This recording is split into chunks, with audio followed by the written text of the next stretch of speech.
الحمد لله نحمده ونستعينه ونستغفره ونؤمن به ونتوكل عليه ونعوذ بالله من شرور أنفسنا ومن سيئات أعمالنا من يهده الله فلا مضل له ومن يضلله فلا هادي له ونشهد أن لا إله إلا الله وحده لا شريك له ونشهد أن سيدنا ومولانا محمدًا عبده ورسوله صلى الله تعالى عليه وعلى آله وأصحابه وأزواجه وذرياته وأهل بيته وبارك وسلم تسليماً كثيراً كثيراً. أما بعد فأعوذ بالله من الشيطان الرجيم. بسم الله الرحمن الرحيم. ان الدین عند اللہ الاسلام. بزرگوں، بھائیوں، دوستوں، عزیزوں، استاذوں، طالب علموں،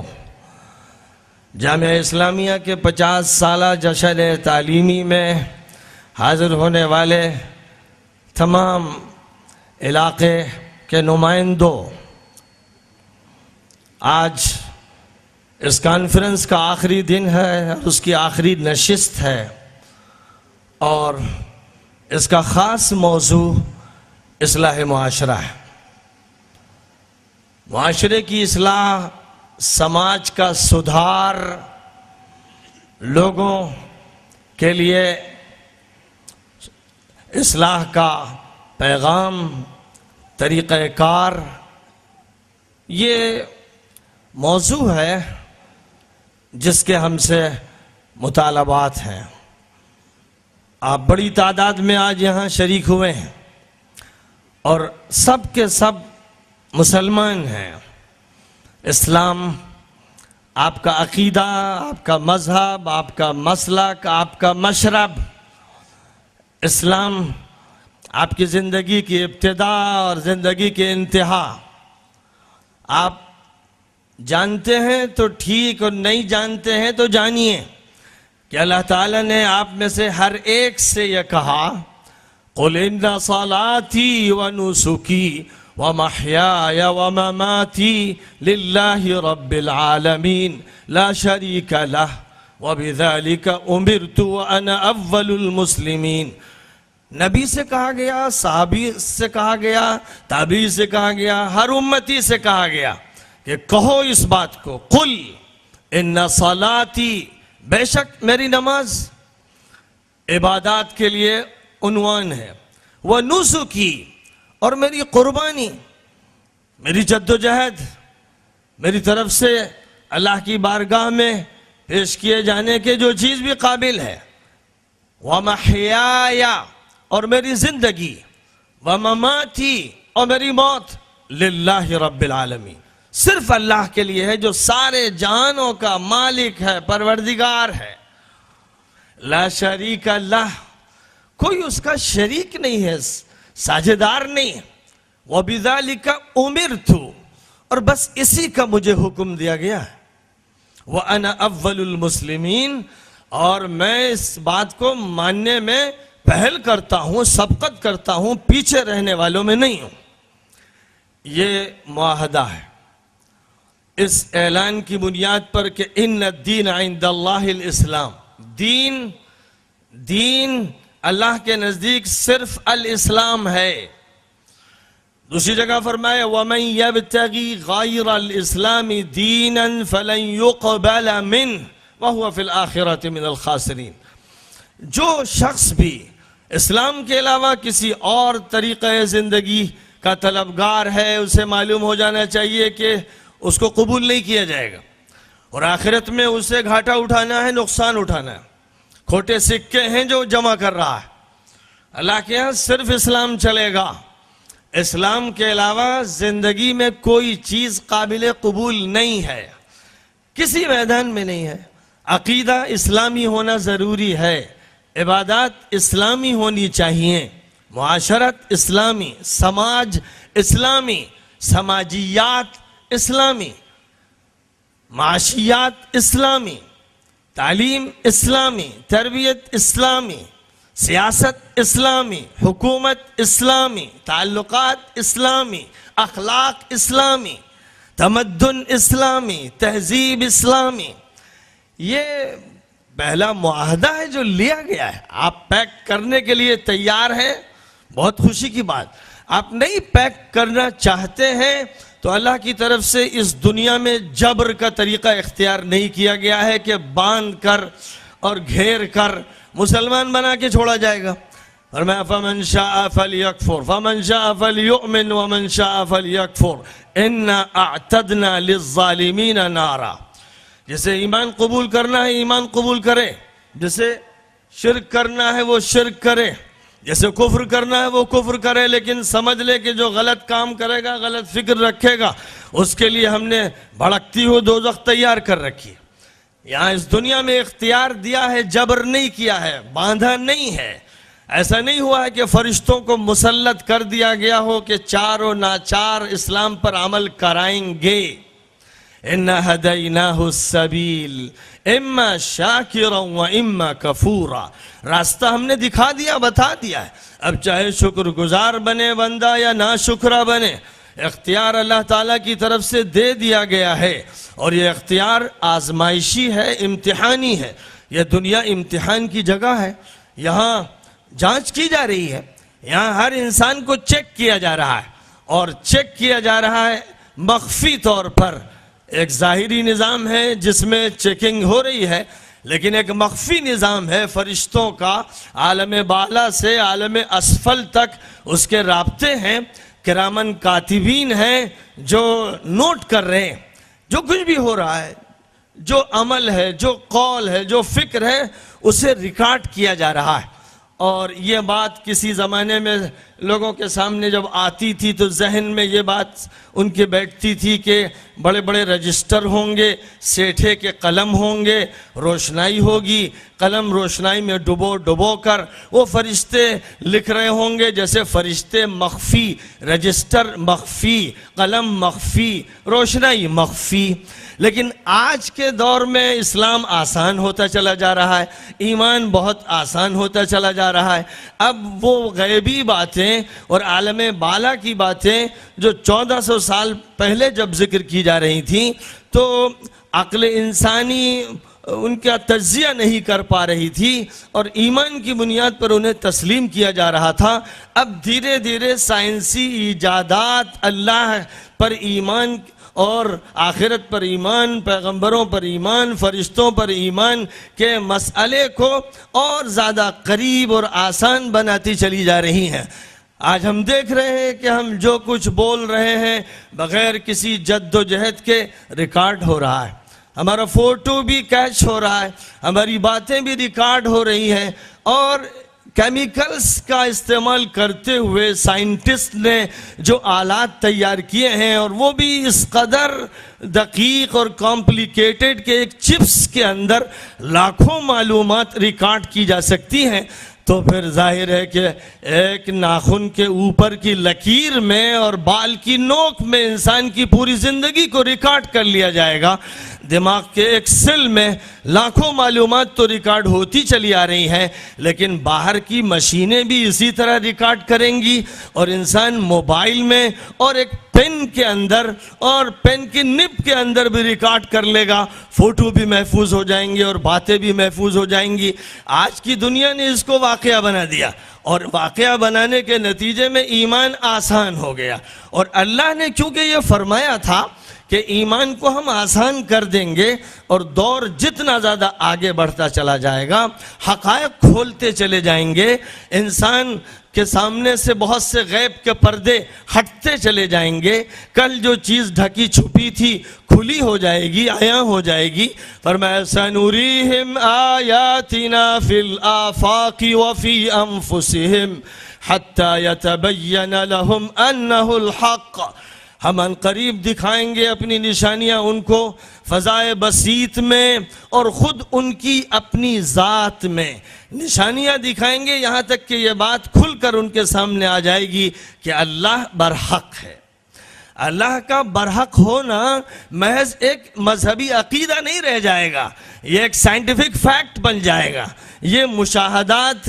کے لیے ایک تمہید بن جائے گا، اور انسان بتدریج حقائق کی طرف بڑھتا چلا جائے گا۔ حضور پاک علیہ السلام نے ایک حدیث میں یہ بات ارشاد فرمائی تھی کہ جوں جوں دور آخر آئے گا، قیامت جوں جوں قریب آتی جائے گی، لوگوں کے خواب سچے ہوتے جائیں گے۔ یعنی نیند کے عالم میں، خواب کی دنیا میں بھی لوگ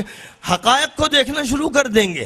جو بات خالص انبیاء کے ساتھ مخصوص تھی اور پھر الانبیاء ہی کے طفیل میں اوروں کو ملی، صادقین کو ملی، صالحین کو ملی، وہ بات عام ہوتی چلی جائے گی، لوگوں کے خواب سچے ہوتے چلے جائیں گے، جس کا مطلب یہ ہے کہ جو عالم مخفی ہے اور جو غیب ہے، خدا تعالیٰ اپنی قدرت سے نیند کی دنیا میں صفحہ ذہن پر ان کو نقش فرما دے گا، اور آدمی کہے گا کہ میں نے یہ خواب دیکھا اور یہ خواب دیکھا، اور خواب ایک حقیقت بن کر سامنے آتا چلا جائے گا۔ میرے بزرگوں، اسلام اللہ کا دیا ہوا مذہب ہے، یہی طریقہ زندگی ہے، یہی ضابطہ حیات ہے، اور یہ محمد عربی علیہ السلام کا لایا ہوا دین نہیں ہے۔ یہ دین لایا ہوا ہے حضرت آدم کا،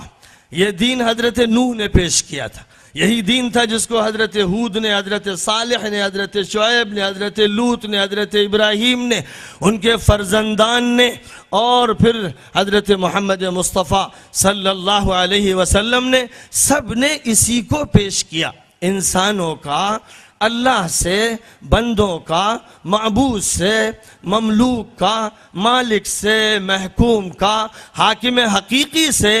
جو رابطہ اللہ تعالیٰ کی طرف سے طے پایا، تخلیقی طور پر، طبعی طور پر، نفسیاتی طور پر، فطری طور پر اور حقیقی طور پر، وہ رابطہ اسلامی ہے۔ اور یہ رابطہ ایسا ہے، یہ تعلق ایسا ہے کہ اس کائنات کا ذرہ ذرہ اس پر گواہ ہے۔ قرآن پاک میں کہیں ذکر کیا گیا ہر چیز اللہ کے سامنے سجدہ ریز ہے، کہیں یہ فرمایا گیا کہ اس کائنات کی ہر چیز مسلمان ہے۔ ہر چیز کے بارے میں، جمادات، نباتات، حیوانات کے بارے میں جو تعبیر قرآن میں بولی گئی، وہ تعبیر یہ ہے کہ وہ سب مسلمان ہیں۔ مسلمان نہیں اگر ہے تو با اختیار وجود انسانی یا وجود جنی، جنوں کو اور انسانوں کو اللہ تعالیٰ نے چونکہ امتحان کے لیے پیدا کیا، ایک رخ ان کے لیے طے نہیں کر دیا گیا، اس لیے ان میں تو اختیار کا استعمال کرتے ہوئے مومن بھی ہیں، کافر بھی ہیں، لیکن باقی جتنی مخلوقات ہیں سب مومن، سب مسلمان ہیں۔ اور یہ بات بھی ایسی ہے کہ پھر جب انسان اپنی خالص عقل سے اس پر غور کرتا ہے تو سوچتا ہے کہ ان کے اسلام کے کیا معنی ہیں، تو اس کا بھی خلاصہ یہ ہے کہ ان کے اسلام کے یہ معنی ہیں کہ خدا تعالیٰ نے اس پوری کائنات، اس یونیورس کے لیے جو کوڈ آف کنڈکٹ طے فرمایا ہے، جو شریعت اللہ نے ان کے لیے طے فرمائی ہے، وہ لازم و ملزوم والی شریعت ہے۔ یعنی پابند کر دیا گیا زمین کے گلوب کو کہ اس طرح اپنے مدار پر یہ گلوب حرکت کرے گا، اور اس طرح سے یہ سورج کی کہکشاں کا تابع بن کر رواں دواں ہوتا رہے گا۔ طے کر دیا کہ سورج اپنے گلوب پر بھی گردش میں رہے گا اور اپنی پوری کہکشاں کو لے کر بھی رواں دواں رہے گا، اور بے شمار سورج اور بے شمار ستارے سیارے جو ہم سے لکھوکھا بلکہ کروڑہا میل دور ہیں، وہ بھی اپنی کہکشاؤں کو لے کر چلیں گے۔ 1 منٹ کا فرق نہیں ہوگا، دنیا کے اوقات منضبط ہوں گے، اور اتنی پنکچولیٹی ہوگی کہ 1 سیکنڈ کا فرق سورج کے نکلنے، سورج کے ڈوبنے، اوقات کے سلسلے میں 1 سیکنڈ کا فرق نہیں ہوگا۔ اتنی پابندی تمام گلوب کے لیے، دنیا کے تمام کروں کے لیے، بلکہ ایک ایک ذرے کے لیے، ایٹم کے لیے، اور ایٹم کے اندر جو ذرات ہیں ان کے لیے، یہ جو خدا تعالیٰ کی طرف سے قانون عطا فرمایا گیا ہے، مجھے بتائیے کہ کیا سر منہ انحراف کبھی آپ جغرافیہ داں ہیں، آپ فزکس کے ماہر ہیں، آپ ایسٹرونومی کے ماہر ہیں، فلکیات کے بڑے ماہر ہیں، بتائیے دنیا کے کسی دور میں سورج، چاند، ستاروں، سیاروں اور زمین کے گلوب نے اپنی حرکت میں دیر لگائی ہو یا جلد بازی کی ہو؟ جو اللہ کی طرف سے نظام طے ہے اوقات کا، ان اوقات کے بارے میں پیش قدمی کی ہو یا پس قدمی کی ہو، وہ پیچھے رہ گئے ہوں یا آگے بڑھ گئے ہوں؟ کبھی ایسا ہوا؟ اسی کا یہ نتیجہ ہے کہ 1000 سال پہلے کس وقت سورج طلوع ہوا تھا ہم بتا سکتے ہیں، اور 1000 سال کے بعد سورج کتنے بج کر کتنے منٹ کتنے سیکنڈ پر طلوع ہوگا ہم بتا سکتے ہیں۔ اس لیے کہ یہ سولر سسٹم کا جو نظام ہے اسے انسانوں نے جب مطالعے کا موضوع بنایا، اس کو پڑھا اور اس سلسلے میں جغرافیائی تجربات کیے تو یہ بات سامنے آ گئی کہ ایک بال برابر بھی فرق نہیں ہے۔ یہی ہے ان کا اسلام، یہی ہے خدا کے سسٹم کی فرما برداری جس سے وہ منحرف نہیں ہو سکتے۔ مسلمان سے یہ کہا گیا، انسان سے کہا گیا، جن سے کہا گیا کہ یہ تو پابند کر دیے گئے ہیں اس نظام کے اور اس کے ماتحت چل رہے ہیں۔ اے انسان، تم کو ہم نے عقل دی،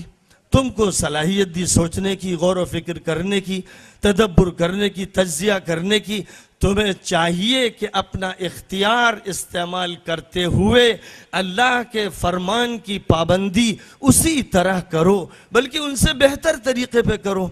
آسمان و زمین کو مخاطب کیا گیا، پہاڑوں کو مخاطب کیا گیا کہ کیا تم کو اختیار والی شریعت دی جائے، کیا تمہیں امتحان سے گزارا جائے؟ تو انہوں نے کہا ہاتھ جوڑ کر کے بار الہ، ہم اس کے لیے تیار نہیں، ہمیں تو آپ پابند کر دیجئے اپنی شریعت کا، ہمیں تو اپنے نظام کا پابند کر دیجئے، ہم اسی کے لائق ہیں۔ لیکن انسان کی طرف سے یہ بات عرض کی گئی کہ ہم امتحان کے لیے تیار ہیں، تو خدا تعالیٰ نے امتحان کے لیے انسان کا اور جنوں کا انتخاب فرمایا۔ اب وہ امتحان ہے جو چلتا چلا آ رہا ہے، اور اس امتحان میں 2 فریق ہیں، ایک کامیاب ہونے والا، ایک ناکام ہونے والا۔ یہ وہ حقیقت ہے جس کو پہلے سمجھنا ہے۔ پھر جہاں تک تعلق ہے اس اسلام کا، یہ قومی مذہب نہیں ہے، علاقائی مذہب نہیں ہے، لسانی مذہب نہیں ہے، دائرہ کار اس کا محدود نہیں ہے، صرف اس کا تعلق پوجا پاٹ سے نہیں ہے، صرف اس کا تعلق دھیان گیان سے نہیں ہے، اس کا تعلق صرف چند عبادات سے نہیں ہے۔ یہ پوری کائناتی سسٹم یونیورسل سسٹم کی طرح یونیورسل ہے، اور اس پوری دنیا پر انسانوں کو آباد کیا گیا تو پوری دنیا کے لیے اس کو طے فرمایا گیا ہے، کسی خاص علاقے میں اس کو محدود نہیں کیا گیا ہے۔ پوری بشریت اس اسلام کی مخاطب ہے، اور یہ اسلام ایک نسخہ کیمیا کے طور پر، ایک ضابطۂ زندگی کے طور پر سب کو عطا فرمایا گیا ہے۔ الگ الگ قوموں کے لیے خدا تعالیٰ نے رہبر بھیجے، جب رہبروں کی کثرت رہی اور رہبروں کا مقامی، علاقائی اور قومی طور پر انتظام کیا گیا، لیکن جب اللہ کی طرف سے آخری پیغمبر کا فیصلہ فرمایا گیا تو یہ اعلان کر دیا گیا کہ آخری پیغمبر کے بعد کوئی پیغمبر نہیں آئے گا، اور اب ان کی بات، ان کی شریعت، ان کا قانون پوری دنیا کے لیے ہے۔ اور یہ بات اس قدر تفصیل سے کہی گئی، کھول کھول کر کہی گئی کہ کوئی شک اور شبہ باقی نہ رہنے پائے۔ دنیا میں جتنی اقوام ہیں، جتنے اہل مذاہب ہیں، دنیا میں جتنے رنگ و روپ ہیں، ان سب سے متصف لوگوں کو اس دین کا مخاطب کیا گیا ہے۔ ایک بات بنیادی طور پر ذہن میں رکھ لینی چاہیے تاکہ کوئی غلط فہمی نہ رہے، تاکہ پھر کہیں ذہن میں کوئی شوشہ سیکولرزم کے لیے واقع نہ رہے۔ سیکولرزم کے معنی لا دینیت کے ہوتے ہیں۔ اس کا مطلب یہ ہوا کہ ہم منضبط ہونا نہیں چاہتے، ہم پنکچولیٹی کے لیے تیار نہیں ہیں، ہم آرگنائزیشن کے لیے تیار نہیں ہیں، ہم کسی قانون کی پابندی کے لیے تیار نہیں ہیں۔ اس کا مطلب فی الحقیقت یہی ہوتا ہے، خاص طور پر اس قانون کی پابندی نہیں کر سکتے جو ڈیوائن ہو، جو آسمان سے آنے والا کہا جاتا ہے، اس لیے کہ ہم مذہبی کو نہیں مانتے۔ تو جو مذہب نہ ماننے والوں کی بنیاد اور ان کی دنیا ہے، اس میں لادینیت کو اصل قرار دیا گیا ہے، اور خاص طور پر پوری زندگی پر لادینیت کی چھتری چھا دی گئی ہے۔ صرف مسجد، گردوارہ، مندر، گرجا گھر، سینیگاگ اور معبد مذہب کے لیے مخصوص کر دیے گئے ہیں۔ یہ وہ طریقہ کار ہے عیاروں کا، چالاکوں کا، شیطانوں کا، ابلیسوں کا اور ان کے شاگردوں کا، ان کے چیلوں کا، ان کے دربار کے پیشوروں کا اور سنتریوں کا۔ یہ وہ فن ہے مکر کا اور فریب کا، جس میں انہوں نے دنیا کے بڑے طبقے کو مبتلا کر دیا ہے، گرفتار کر لیا ہے، اور دنیا نے مجموعی طور پر ایک عرصے سے یہ مان لیا ہے کہ مسجد ہے اسلام کے لیے، اسکول نہیں، کالج نہیں، یونیورسٹی نہیں، اسمبلی نہیں، میونسپلٹی نہیں، سیکریٹریٹ نہیں، پارلیمنٹ نہیں، اور میڈیا کے ادارے نہیں، وغیرہ وغیرہ۔ جتنے بھی شعبۂ حیات ہیں ان کا تعلق اسلام سے یا مذہب سے نہیں، وہ آزاد ہیں، سیکولر ہیں۔ آپ کا مذہب آپ کا پرسنل افیئر ہے، یہ ذاتی معاملہ ہے، اس کا تعلق جماعت سے، سوسائٹی سے نہیں ہے۔ ایک یہ بنیاد ہے، اس بنیاد کا قرآن قلعہ قمع کرتا ہے۔ نبی پاک علیہ السلام اس کے قلعوں کو توڑنے اور مسمار کرنے کے لیے تشریف لائے تھے، اور قرآن کے نزول کی ابتدا سے اعلان کر دیا گیا تھا کہ اس سسٹم کو سمجھنے، اس کو پڑھنے، اس کو سیکھنے کا تعلق اللہ سے لازمی طور پر قائم کیا جانا ہے۔ اگر اللہ سے اس کا تعلق نہیں ہوگا تو اسے تسلیم نہیں کیا جائے گا، ریکگنیشن نہیں ملے گا۔ سرکار آپ کے اسکول کو ریکگنیشن دے دے، آپ کے کالج کو مان لے، آپ کی یونیورسٹی کو تسلیم کر لیا جائے، لیکن بارگاہ الہی سے ریکگنیشن نہیں ملے گا، اس لیے کہ صاف اعلان کر دیا گیا، بسم اللہ الرحمن الرحیم، اقرأ بسم ربک الذی خلق۔ یہ سب سے پہلا اعلان ہے قرآن پاک کے کوٹیشن اور اس کے اقتباس کے ذریعے جو غار حرا میں آخری نبی حضرت محمد مصطفیٰ صلی اللہ علیہ وسلم کو عطا فرمایا گیا کہ اسلام کے آخری ایڈیشن اور تمام انبیاء اور پیغمبروں کے اسلام کی تکمیل کا ذریعہ جس ذات گرامی کو بنایا جا رہا ہے، ان سے یہ کہا گیا کہ اب بتا دیجئے پوری انسانیت کو، صرف مولویوں کو، حافظوں کو، ملاؤں کو، صوفیوں کو نہیں، پوری دنیا کو بتا دیجئے کہ اب جو پڑھائی ہوگی وہ اللہ کی الوہیت اور ربوبیت کے عقیدے کے ساتھ ہوگی۔ خدا کی بالادستی،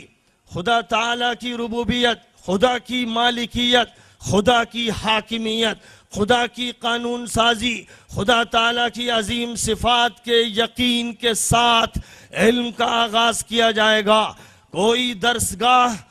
اس قابل نہیں ہوگی کہ اسے منظور کیا جائے جب تک کہ اسم الرب سے اس کا تعلق قائم نہیں ہوگا۔ میں نے پہلے دن کے خطاب میں بھی علل اعلان یہ بات کہی تھی کہ اگر اسم الرب سے کسی ادارے کا تعلق نہیں ہے، کسی اسکول کا، کسی درسگاہ کا، کسی کالج کا، کسی مدرسے کا، کسی اکیڈمی کا، کسی سینٹر کا اگر تعلق اللہ کے نام سے، اللہ کی ذات و صفات سے، اللہ کے سسٹم سے، یونیورسل ٹروتھ سے جو اللہ کی طرف سے عطا فرمائے گئے ہیں، اگر تعلق نہیں ہے تو وہ ادارہ ولد الحرام ہے، وہ بنت الحرام ہے۔ اور میں اس بات کو اور واضح کر دوں، جیسے ایک لڑکا اور ایک لڑکی لو میرج کریں، شرعی طور پر قرآن پاک کی آیات میں نکاح کا جو ضابطہ بیان فرمایا گیا اور نبی پاک علیہ السلام نے ازدواجی زندگی کے جو اصول عطا فرمائے اور فقہاء کرام نے قرآن اور حدیث کی روشنی میں جو کوڈیفیکیشن کیا، کیا فرض ہے، کیا واجب ہے، کیا سنت و مستحب ہے، اس کو متعین کیا، بغیر شرعی منظوری کے ایک لڑکے اور لڑکی کی جو شادی کہلائے گی حرام کاری کہلائے گی، بدکاری کہلائے گی، اس وقت تک یہ ازدواجی تعلق تسلیم شدہ نہیں ہوگا جب تک شریعت کے پیمانے پر پورا نہ اترے، جب تک ایجاب و قبول کے ضابطے پورے نہ کیا جائیں، جب تک شرعی طور پر یہ تقریب انجام نہ دی جائے، اس وقت تک جناب والا یہ شادی حرام کاری ہے۔ اور اس شادی کے نتیجے میں جو لڑکا یا لڑکی پیدا ہوں گے وہ ولد الحرام یا بنت الحرام ہوں گے، یعنی حرام کی اولاد، حرام کا لڑکا اور حرام کی لڑکی۔ اور جو کمائی سود پر مبنی ہے، جو رشوت پر مبنی ہے، جو جھوٹ اور دغا پر مبنی ہے، جو لوگوں کو مغالطہ دے کر مال بیچنے پر مبنی ہے، جو فحاشی کے اڈے قائم کرنے پر مبنی ہے، جو گانے اور فلمی کیسٹ اور سی ڈیز کے بیچنے پر کمائی مبنی ہے، وہ کمائی حرام۔ اس سے جو لقمہ کھایا جائے وہ لقمۃ الحرام ہے، جو کپڑا پہنا جائے وہ لباس الحرام ہے، جو مکان بنایا جائے وہ بیت الحرام ہے۔ حرام کا گھر، حرام کا کھانا، حرام کا لقمہ، حرام کا پانی اور مشروب ہے۔ جیسے وہ ہے ویسے ہی خدا کے دیے ہوئے سسٹم سے ہٹ کر جو ادارہ، جو سینٹر، جو یونیورسٹی اور کالج اور اسکول بنایا جائے گا وہ ولد الحرام اور بنت الحرام ہوگا۔ اقرأ بسم ربک سے جس کا تعلق ٹوٹے گا، قرآن کی حکمرانی جس ادارے پر نہیں ہوگی، اس کو ہم یہ بتانا چاہتے ہیں کہ خدا کے نظام سے باغیانہ، خدا کے نظام کے خلاف عاصیانہ مجرمانہ ادارہ ہے۔ آخری نبی نے برملا اعلان کر دیا، رومن امپائر کو للکارا، پرشین امپائر کو للکارا، مکے میں صدا لگائی، جزیرت العرب میں غلغلہ بلند کیا، توحید الہی کے معنی بتائے، لا الہ الا اللہ کے کلمے کو جب بلند کیا گیا شرک کے کنگورے ہل گئے، مجوسیت کی آگ بجھ گئی اور دنیا میں زلزلہ برپا ہو گیا۔ لوگ جانتے تھے کہ کیا کہا جا رہا ہے۔ آج لا الہ الا اللہ بے دم ہو گیا، آج یہ لوگوں کی تسبیحوں کے دانوں پہ گنے جانے والے ٹھنڈے کلمات بن گئے، آج یہ تسبیح کے معمولات بن گئے۔ لیکن یہی وہ جملہ تھا صفا کی پہاڑی سے مکے کی آبادی کو جب سنایا گیا تھا تو ایک معرکہ برپا ہو گیا تھا۔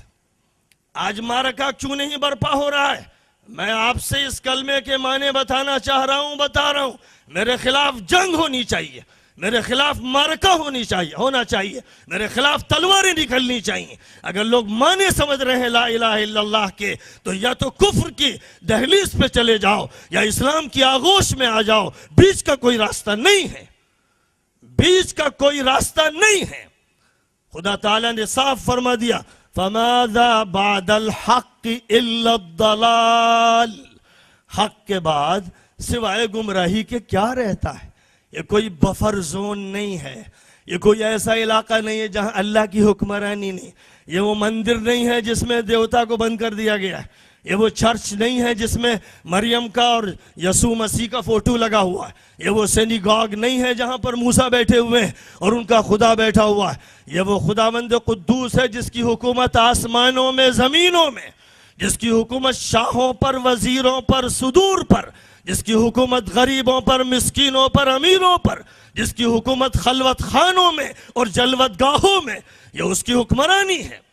واللہ الذی لا الہ الا هو الحی القیوم لا تأخذه سنة ولا نوم له ما في السماوات وما في الأرض من ذا الذي يشفع عنده إلا بإذنه يعلم ما بين أيديهم وما خلفهم ولا يحيطون بشيء من علمه إلا بما شاء وسع كرسيه السماوات والأرض ولا يؤوده حفظهما وهو العلي العظيم۔ قرآن پاک کی سب سے عظیم ترین آیت آیت الکرسی ہے،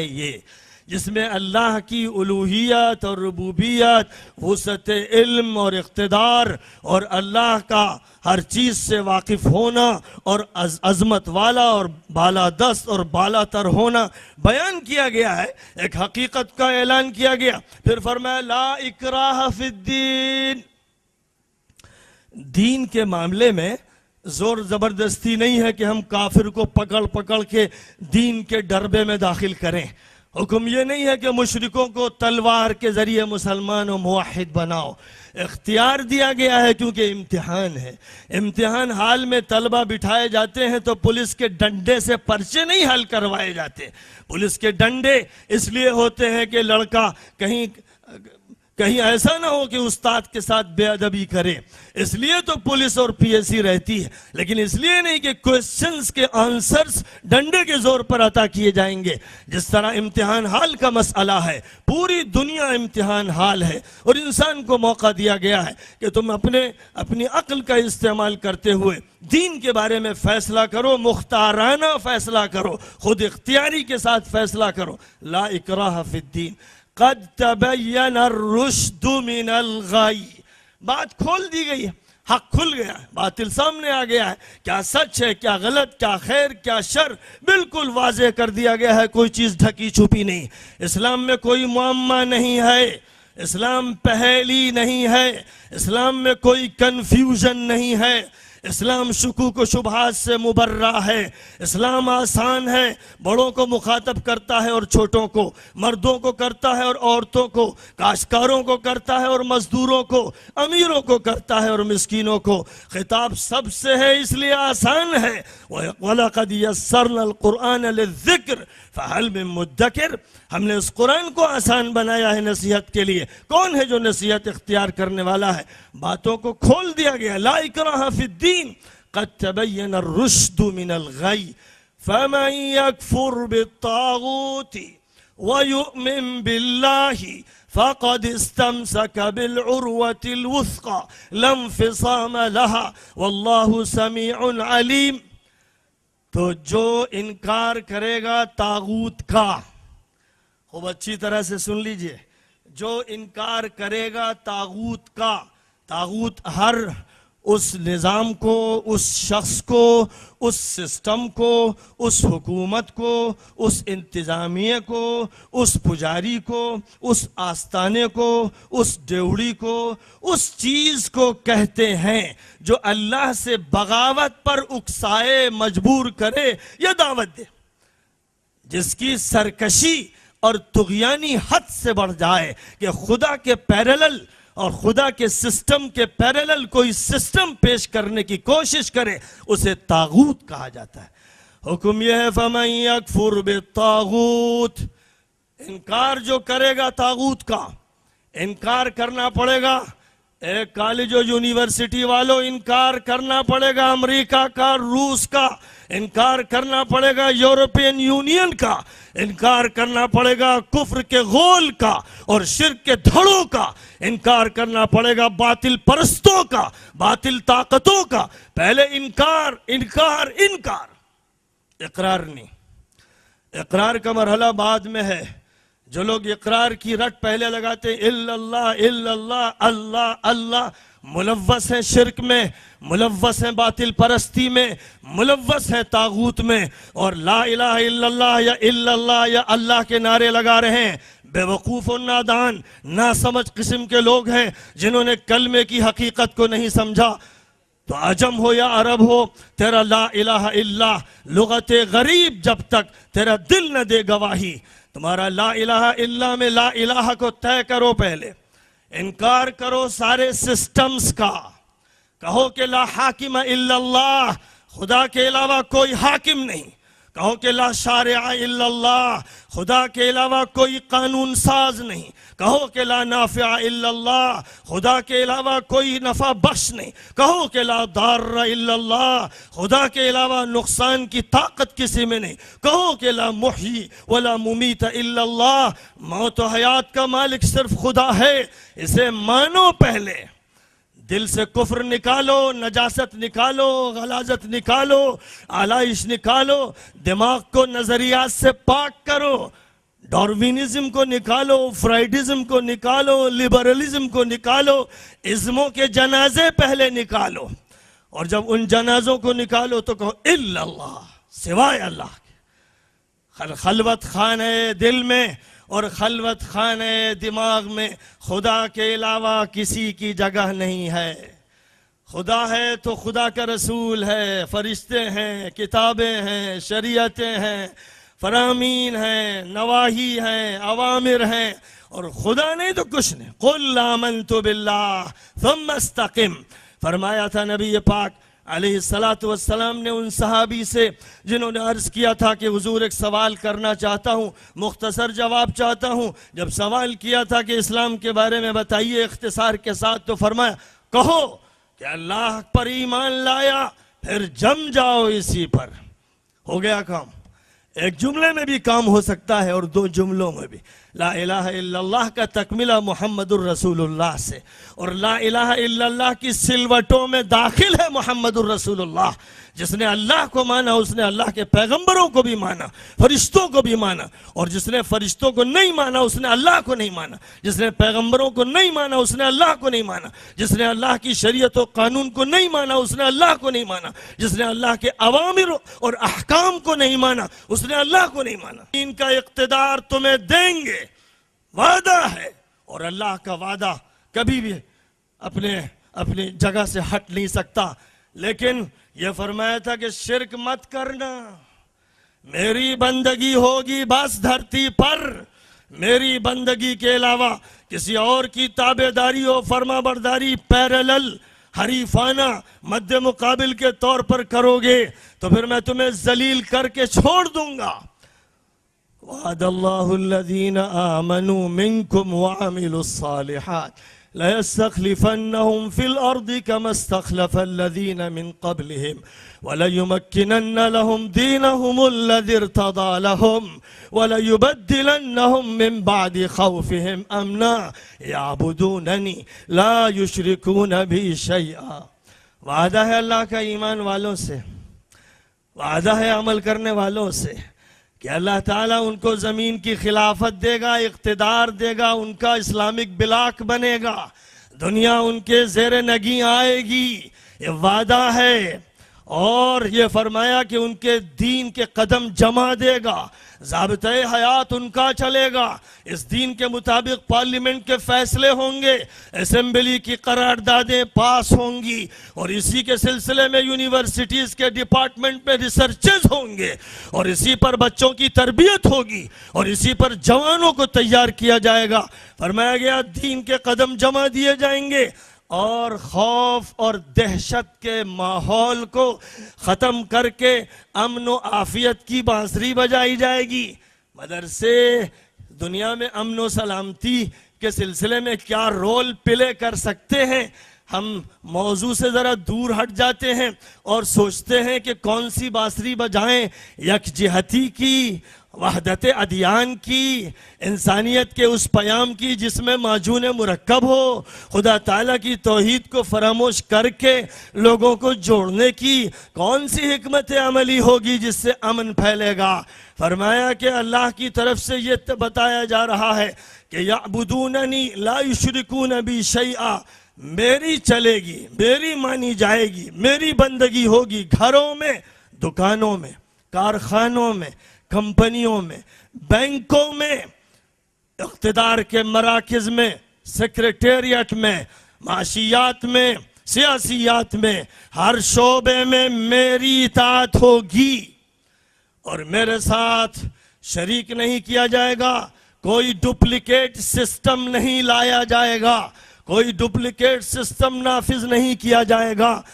انجینئرنگ کالج میں یہ پڑھایا جائے گا کہ سیکھو، سول انجینئرنگ سیکھو، میکینک انجینئرنگ سیکھو، الیکٹرانک کی انجینئرنگ سیکھو، لیکن اس یقین کے ساتھ کہ خالق اللہ ہے، مالک اللہ ہے، ہم اس کے حضور میں حاضر ہوں گے، یہ علم اس کے دین کی خدمت کے لیے، اپنے کام کے لیے، بیوی بچوں کے لیے روزی کمانے کے لیے یہ دین عطا فرمایا جا رہا ہے. لہذا اسی دین کے ماتحت میڈیکل کالج ہوگا, انجینئرنگ کالج ہوگا, آرٹ کالج ہوگا, سارے ڈپارٹمنٹ پر قرآن کی حکمرانی ہوگی. اگر اس کے لیے لوگ تیار ہیں تو اسلامک سسٹم شروع ہو جائے گا اور وعدے اللہ کے پورے ہونے لگیں گے. اور اگر آدھا تیتر اور آدھا بٹیر ہوگا, ایک قوم مدرسے میں مسلمان رہے گی, کالج میں غیر مسلم, مسجد میں عبادت گزار رہے گی اور بازار میں آزاد اور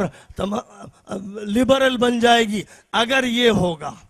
دوغلا پن ہوگا, نفاق ہوگا, ایمان کی جگہ الگ ہوگی, کفر و نفاق کی جگہ بھی الگ ہوگی, دونوں کام چلیں گے, ہاتھ اور تھالی کے بیگن رہیں گے, ادھر بھی ڈھلکیں گے اور ادھر بھی جائیں گے. اگر ایسا ہوگا تو فرمایا, پھر اللہ تعالیٰ نے یہ بات ارشاد فرما دی کہ اے لوگوں یاد رکھو کہ اگر اللہ کی کتاب کے ایک حصے پر تم عمل کرو گے اور اسے مانو گے اور اللہ کی کتاب کے دوسرے حصوں پر عمل نہیں کرو گے, ان کو نہیں مانو گے, تو پھر ہم دنیا میں تمہیں ذلیل کر کے چھوڑیں گے اور آخرت میں ڈنڈے ماریں گے, آخرت میں سخت سزا دیں گے, دنیا میں ذلیل کر دیں گے. آج پوری دنیا کے 58 مسلم ملک ذلیل ہیں, مسلمان حکومتیں ذلیل, امت اسلامیہ ذلیل, اس لیے کہ اس امت نے تیا پانچا کیا ہے قرآن اور حدیث کا اور اللہ کے قانون کا.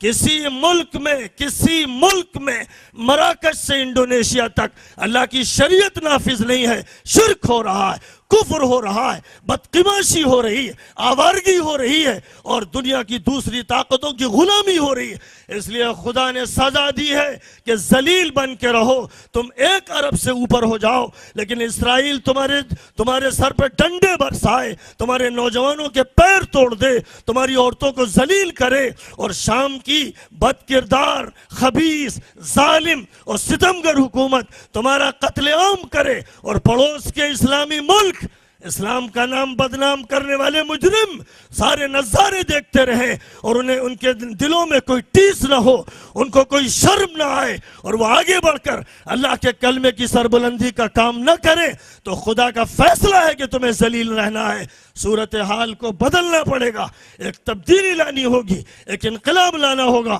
یہ جلسہ اسی کا پیغام دیتا ہے. اسی پر بات ختم کرتا ہوں. وآخر دعوانا ان الحمد للہ.